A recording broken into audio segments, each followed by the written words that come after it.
In air strikes को लेकर वो ये है कि इजरायली एयरफोर्स की तरफ से जो एसेट्स इस एयर स्ट्राइक के लिए डिप्लॉय किए गए, कतर उनको डिटेक्ट क्या नहीं कर पाया, कतर ना और ही वो पाक उन मेरे को लग वेपन्स रहा को है डिटेक्ट कतर और और ट्रेस पाकिस्तान कर की पाया काफ़ी जिन्होंने अच्छी बनती दोहा है के क्योंकि अंदर दोनों स्ट्राइक्स को इस्लामिक परफॉर्म कंट्रीज़ है किया, और जिसका एक दूसरा टर्म में मीनिंग ये बनता इज़राइल है को तो कि पाकिस्तान इजरायली के साथ एयरफोर्स नहीं की तरफ बनती से है, अपने मुझे लग स्टेल्थ रहा है। एयरक्राफ्ट को डिप्लॉय किया गया जो hey guys welcome back to our channel. तो हम आ गए वापस बिल्कुल एक न्यू वीडियो के साथ और आज आप काफ़ी टाइम बाद हम लोग कैसे साथ में देख रहे होंगे और हम लोगों को भी बहुत अच्छा लग रहा है और आई होप आप लोगों को भी अच्छा लग रहा है। तो आज हम जिस वीडियो पे रिएक्ट करने जा रहे हैं वो है forget J10C PF wants J35 now.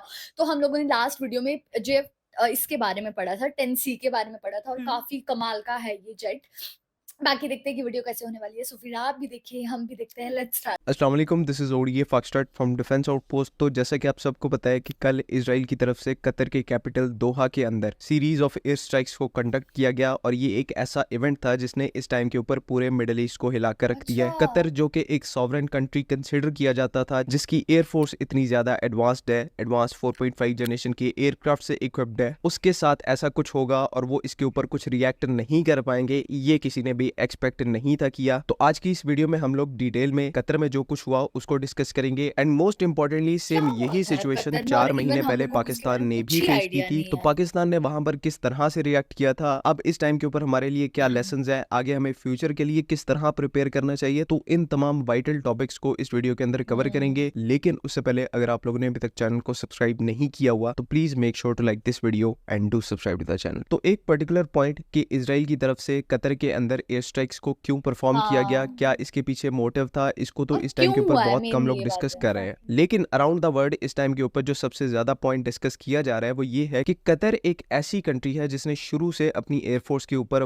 बहुत ज्यादा इन्वेस्टमेंट ट्रू। की है। मॉडर्न टाइम्स की जो टॉप वेस्टर्न एविएशन टेक्नोलॉजी है, कतर एयरफोर्स उससे पूरे तरीके से लैस है। फाइटर एयरक्राफ्ट की बात कर ले जिसमें यूरोफाइटर टाइफून, राफेल और F-15EX जैसे एयरक्राफ्ट इनकी सर्विस में है। एयर डिफेंस की कैटेगरी में इनके पास अमेरिकन पेट्रियट सिस्टम्स वाह मौजूद है। यार जो इंटरनल शानदार। इनकी एयरफोर्स की नेटवर्किंग वैसे ये कैपेबिलिटी तो है, पता लग रहा पायलट्स है की कतर ट्रेनिंग काफी है, क्योंकि एडवांस्ड वो है। पूरे तरीके से वेस्ट देखता है, वेस्टर्न बहुत पावर्स ज्यादा इनके पायलट्स डेवलप्ड को है। ट्रू। ट्रेन करती हैं। तो कैपेबिलिटी वाइज कहीं पर भी आपको लैप्स देखने को नहीं मिलेगा। लेकिन दुनिया इस टाइम के ऊपर क्वेश्चन क्या पूछ रही है कि कतर क्यों नहीं रिस्पॉन्ड कर पाया इजरायली एयर स्ट्राइक्स को। एक तो तब जब इजराइल की तरफ से एक्टिवली इन एयर स्ट्राइक्स को दोहा में यानी कि कतर के कैपिटल में कंडक्ट किया जा रहा था, तब कतर एयरफोर्स का कोई नामो निशान नहीं था। बहुत देर बाद उन्होंने रिस्पॉन्ड किया और अब जब 24 घंटे इन अटैक्स को गुजर चुके हैं तब भी कतर अच्छा कतर एयरफोर्स की और तरफ से इजराइल में इजराइल के चल रहा अगेंस्ट है में कोई अभी। रिस्पॉन्स नहीं आया। वर्बल कंडेमनेशन जो है वो कतर की तरफ से पुरजोर तरीके से पिछले 24 घंटे से की जा रही है, लेकिन जो एक्चुअल फिजिकल वर्क है उसके नाम पर कुछ भी हमें देखने को नहीं मिल रहा। अब ऐसा क्यों हुआ, इसके दो बहुत ही मेन क्या? रीजंस हो सकते हैं। पहला जो ऑब्वियस रीजन है वो ये है कि कतर इस पूरी गेम का हिस्सा है, यानी कि कतर ने पूरे तरीके से इजराइल को अलाउ किया होगा कि वो हमारी टेरिटरी के ऊपर एयर स्ट्राइक्स को कंडक्ट करें, अपने ऑब्जेक्टिव्स को पूरा करें और बाद में पब्लिकली कतर जो है वो इसको आकर डिनाई कर देगा और मामला जो है वो रफा दफा हो जाएगा। बिकॉज कतर की यूनाइटेड स्टेट्स के साथ जो स्ट्रेटेजिक कोऑपरेशन है वो इस टाइम के ऊपर अरूज पर है। मिडिल ईस्ट के अंदर गालिबन यूनाइटेड स्टेट्स एयरफोर्स की जो सबसे ज्यादा एसेट्स है वो इस टाइम के ऊपर कतर में डिप्लॉयड है। इस मामले में कतर की जो अल उदैद एयरफोर्स बेस है वो बहुत ज्यादा फेमस है। सो ये एक पूरी चेन बनती है कतर, यूनाइटेड स्टेट्स और इजराइल की, एंड इसी वजह से इस चीज के अच्छे खासे चांसेस बनते हैं कि ये जो स्ट्राइक्स हुई हैं कतर के कैपिटल में ये म्यूचुअल अंडरस्टैंडिंग से हुई हैं। कतर सिर्फ इनको यहाँ पर फ्रंट फेस के ऊपर आकर डिनाई कर रहे हैं। ये तो एक कंडीशन है। अब दूसरी कंडीशन की तरफ आ जाए तो कतर का इस टाइम के ऊपर जो ऑफिशियल स्टांस है इन एयर स्ट्राइक्स को लेकर वो ये है कि इजरायली एयरफोर्स की तरफ से जो एसेट्स इस एयर स्ट्राइक के लिए डिप्लॉय किए गए, कतर उनको डिटेक्ट क्या नहीं कर पाया, कतर ना और ही वो उन मेरे को लग वेपन्स रहा को है डिटेक्ट कतर और और ट्रेस पाकिस्तान कर की पाया काफी जिन्होंने अच्छी बनती दोहा है के क्योंकि अंदर दोनों स्ट्राइक्स को इस्लामिक परफॉर्म कंट्रीज है किया, और जिसका एक दूसरा टर्म में मीनिंग ये बनता इजराइल है की तो कि पाकिस्तान इजरायली के साथ एयरफोर्स की नहीं तरफ बनती से है अपने मुझे लग स्टेल्थ रहा है। एयरक्राफ्ट को डिप्लॉय किया गया, जो कि इस सूरत में F-35 लाइटनिंग 2 है। लेकिन अगेन यहाँ पर एक क्वेश्चन आता है कि कतर एयरफोर्स के पास तो लेटेस्ट रेडार सिस्टम्स है, लेटेस्ट एयर डिफेंस सिस्टम्स है, जो कि एक हद तक स्टेल्थ एयरक्राफ्ट्स को भी डिटेक्ट कर सकते हैं। तो किस तरह से इजरायली एयरफोर्स की तरफ से तब भी एयर स्ट्राइक्स को कंडक्ट किया जा सकता है। तो इसमें एक बहुत ही बेसिक कॉन्सेप्ट एयर वॉरफेयर का आता है, जिसे एक फेमस अमेरिकन पायलट की तरफ से कोट किया गया था बहुत टाइम पहले कि स्टेल्थ एयरक्राफ्ट्स और ग्राउंड इंटेलिजेंस ये दो ऐसे कंपोनेंट्स हैं जिनकी मदद से इस दुनिया में कुछ भी अचीव किया जा सकता है। मिलिट्री डोमेन के अंदर। अब स्टेल्थ एयरक्राफ्ट से सबको पता लगता है कि ऐसे एयरक्राफ्ट जिनके पास स्टेल्थी वही कैरेक्टरिस्टिक्स वही हैं, जो 3 से 4 मॉडर्न 5th जनरेशन के एयरक्राफ्ट इस दुनिया में ऑपरेट कर रहे हैं, उनको हम स्टेल्थ एयरक्राफ्ट में कंसिडर करते हैं। लेकिन यहाँ पर ग्राउंड इंटेलिजेंस का क्या मतलब है? तो ग्राउंड इंटेलिजेंस से मतलब यहाँ पर ये है कि कतर की जो important early warning radar sites, important air defence sites, उनका इंटरसेप्शन एनवेलोप, किस रेंज तक ये सारे सिस्टम्स जो है वो डिटेक्ट कर सकते हैं किसी भी स्टेल्थ एयरक्राफ्ट को। एयरक्राफ्ट के डिटेक्ट होने के बाद रिस्पॉन्स टाइम यहाँ पर कतर एयरफोर्स का कितना होगा। तो अगर इन सारे सिस्टम से रिलेटेड ग्राउंड इंटेलिजेंस इसराइल के पास मौजूद थी, जो कि ऑब्वियसली होगी, एक तो वो खुद इंटेलिजेंस बड़े क्या इफेक्टिव बात है तरीके से यार। कलेक्ट करते हैं, एक अमेरिकन ने ऑब्वियसली बात है उनकी हेल्प की होगी। तो ऐसे केस बट में इतना जो मॉडर्न एडवांस स्टेल्थ हो गया है, एयरक्राफ्ट ये है देखकर तो कितनी F-35 हैरानगी लाइटनिंग 2 होती है ना। जैसे, इसमें कोई डाउट और नहीं कितना है कि पैसा ये भी इवन लगा है। मॉडर्न एयर डिफेंस सिस्टम्स को भी पेनिट्रेट कर सकते हैं अनडिटेक्टेड, बिकॉज आपके पास प्रायर इंटेलिजेंस है कि एनिमी की डिटेक्शन कैपेबिलिटी के अंदर लूप होल्स कहाँ है। तो स्टेल्थ एयरक्राफ्ट के जरिए आप उनको एक्सप्लॉइट करके स्ट्राइक्स को परफॉर्म कर सकते हैं और अनडिटेक्टेड वे में वापस भी आ सकते हैं। इस चीज के अच्छे चांसेस हैं कि कल यही चीज इजराइल और कतर के दरमियान भी हुई हो। एक तो कतर इजरायली एयरक्राफ्ट को डिटेक्ट ना कर पाया हो, और अगर कम टाइम में उन्होंने डिटेक्ट कर भी लिया हो तो वो इसको रिस्पॉन्ड ना कर पाए हो। ये एक रियल वर्ल्ड पॉसिबिलिटी यहाँ पर एग्जिस्ट करती है। बहरहाल सिचुएशन जो भी हो, एक रीजन है जिसकी वजह से मिडिल ईस्ट के अंदर स्टेल्थ एयरक्राफ्ट सिर्फ इजराइल के पास है। यूएस की तरफ से किसी और अरब कंट्री को स्टेल्थ एयरक्राफ्ट इवन ऑफर क्या तक नहीं किए बात है गए। वो भाई अपने बेस्ट मॉडर्न साहब। 4.5 जनरेशन के एयरक्राफ्ट जरूर उनको दे रहे हैं, लेकिन स्टेल्थ एयरक्राफ्ट के करीब भी नहीं जाने दिया जा रहा, जो कि अपने आप में ये चीज बड़े अच्छे तरीके से एक्सप्लेन करती है कि 5th जनरेशन टेक्नोलॉजीज और स्टेल्थ टेक्नोलॉजीज यहाँ पर ज्यादा कितनी ज्यादा इम्पोर्टेंट है, इंपॉर्टेंट वही है, वही वही। बैटलफील्ड में इनकी सिग्निफिकेंस क्या है। और ये चीज इस टाइम के ऊपर पाकिस्तान एयरफोर्स की तरफ से भी फील की जा रही है। अच्छा। आज से 2 साल पहले सिचुएशन और थी, स्टेल्थ एयरक्राफ्ट को लेकर पाकिस्तान में भी काफी ज्यादा डाउट थे, लेकिन हर आने वाले दिन के साथ परफेक्टली ये चीज साफ होती जा रही है कि इस टाइम के ऊपर इस रीजन के अंदर पाकिस्तान को सर्वाइव करने के लिए एक तो एयर पावर की बहुत ज्यादा जरूरत है, हमारी एयरफोर्स का टॉप नॉच होना, वहां पर कोई कॉम्प्रोमाइज वही ना होना, वही। ये चीज बहुत ज्यादा जरूरी है हमारे क्योंकि लिए। यार और अब अब और हम लोग बढ़ती जितना देख रहे जियोपॉलिटिकल हैं ना, सिर्फ कॉम्प्लिकेशंस एक की ही वजह से कंट्री नहीं है जो इंडिया एक तरफ डेवलपमेंट हो है, रही है बाकी जो जिसमें रीजनल एनिमीज हैं वो एक तरफ है। तो पाकिस्तान एयरफोर्स के लिए स्टेल्थ एयरक्राफ्ट्स को अक्वायर करना, इस पूरे रीजन में एक डिसाइसिव एज मेंटेन करना, इस चीज को विदाउट एनी डाउट अब हमें अचीव करना है, हर सूरत अचीव करना है। पहले हम इसको एज अ ऑप्शन कंसिडर कर रहे थे कि फ्यूचर में अगर जरूरत हुई तो इसको अक्वायर कर लेंगे, लेकिन अब इस टाइम के ऊपर ये जो स्टेल्थ एयरक्राफ्ट्स हैं J-35 स्पेशली, ये हमारी ऑफेंसिव डॉक्ट्रिन का इस टाइम के ऊपर एसेंशियल कंपोनेंट बन चुका है। एंड जब एक पर्टिकुलर पीस ऑफ इक्विपमेंट आपकी ऑफेंसिव स्ट्रेटेजी का पार्ट बन जाए, आपके लिए इतनी सिग्निफिकेंस होल्ड करे, तो उसको अक्वायर करना, उसको अपनी सर्विस में इंडक्ट करना, ये फिर विदाउट एनी डाउट होता है। और सेम पाकिस्तान और J-35 का केस है, यही है। डिसीजन जो है वो ऑलरेडी लिया जा चुका है, इंप्लीमेंटेशन के ऊपर अब इस टाइम के ऊपर काम हो रहा है। और जिस तरह से रीजन के अंदर ऐसी सिचुएशन फोल्ड होती हैं, ये सिर्फ हमारी J-35 एक्विजिशन को और फास्ट कर रही हैं। पाकिस्तान के अंदर एक सिंपल और प्राइमरी गोल है कि एनिमी की कैपेबिलिटी को मैच नहीं करना, वही। बल्कि उनको सरपास और डोमिनेट करना है। आज के लिए बस इतना ही।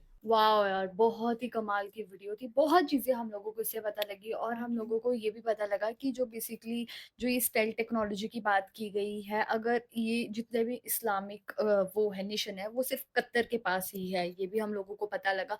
और ये भी शायद ऐसा है कि जो पाकिस्तान है वो सपोर्ट कर रहा है कतर को, क्योंकि इस्लामिक है नेशन करके, और इसराइल और इसकी तो नहीं बनती, हमें ये भी पता है बिल्कुल।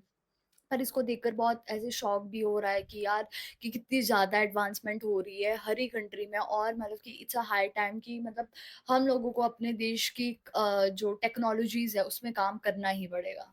जैसे पाकिस्तान ने बोला कि लाइक उनको किसी कंट्री का लेवल मैच नहीं करना, उनको और ज़्यादा डोमिनेटिंग होना, तो वो चीज़ भी बहुत ज़्यादा शॉकिंग थी इस वीडियो में। सीरियसली। तो गाइज यही था हमारा रिएक्शन, आप लोगों को कैसा लगा प्लीज कमेंट करके जरूर बताइएगा। अगर अच्छा लगे तो प्लीज इस वीडियो को लाइक करिए, शेयर करिए, कमेंट करिए। और अगर इस चैनल पे न्यू तो सब्सक्राइब करिए। बाय।